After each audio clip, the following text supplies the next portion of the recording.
దేశం మొత్తం కూడా ఈ నవ సమాజ నిర్మాణం కావాలని ఆనాడు ఉన్నటువంటి వ్యవస్థలో బీగడ బాగడ ఎగజన జాతిని ఐక్యం చేయాలని, అంటే చల్లా చెదురై వలసలు వెళుతున్నటువంటి బంజారా జాతి బిడ్డల్ని, జాతి ప్రజల్ని ఈ సమాజంలో సమానత స్థాయికి రావాలి అనేటువంటి ఒక లక్ష్యంతో తన పుట్టుక నుంచి మరణం దాకా సేవలాల్ మహారాజ్ గారు ఈ జాతికి ఈ సమాజానికి తన జీవితాన్ని అంకితం చేసినటువంటి మహానుభావుడు, సామాజిక విప్లవకారుడు. ఈ సమాజం ముందుకు పోవాలని ఆకాంక్షతో పాటు తన శ్రమని, ఆలోచన విధానాన్ని పంచుకున్నటువంటి మహానుభావుడు. ఆయన మీద కూడా ఈ సమాజంలో అడవిని నమ్ముకొని బతుకుతున్నటువంటి ఈ బంజారా జాతి బిడ్డల్ని చైతన్యం చేస్తున్నారని ఆనాడు రాజరిక వ్యవస్థలో పరిపాలిస్తున్న రాజులు కానీ అనేక మంది దాడులు, దౌర్జన్యాలు చేసిన లెక్క చేయకుండా ఆయన జాతి ప్రజల్ని కూడా సమాజంలో ముందు రావాలని కోరుకున్నటువంటి మహానుభావుడు.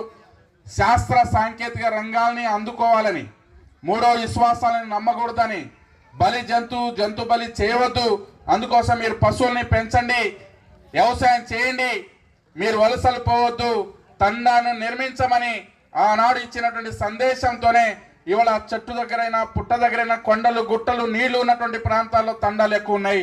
అది సేవలాల్ మహారాజ్ గారి స్ఫూర్తితో నిర్మాణం జరిగినటువంటి తండాలు ఇవి. కాబట్టి సేవలాల్ మహారాజ్ గారు చెప్పినట్టుగా మన అందరం కూడా రాబోయే కాలంలో అందరూ ఆయన మార్గం అంటే ఈ సమాజం మంచి వైపు ప్రయాణించే మార్గంలో ప్రయాణించాల్సిన అవసరం ఉంది. ఆనాడు అప్పటి నుంచి ఇప్పటిదాకా దాదాపు ఈ దేశంలో 20 కోట్ల మంది గిరిజన ప్రజలు ఉన్నారు. అది బంజారా కావచ్చు, లంబాడి కావచ్చు, సుగాలి కావచ్చు, అనేక తెగలు ఉండొచ్చు. కానీ వాళ్ళ గిరిజన జాతి సంస్కృతి మీద, సంప్రదాయాల మీద తీవ్రమైన దాడి జరుగుతూ ఉంది. ఈ దాడి నుండి మన జాతి సంస్కృతిని, సంప్రదాయాలని, హక్కుల్ని కాపాడుకోవాల్సిన బాధ్యత ప్రతి గిరిజన బిడ్డ మీద, ప్రతి సమాజంలో గిరిజనుల అభివృద్ధి కోరుకునే వాళ్ళందరిపై ఉందని మనం గుర్తించాల్సిన అవసరం ఉంది. 1-2 విషయాలు మన దృష్టి తేవాలి.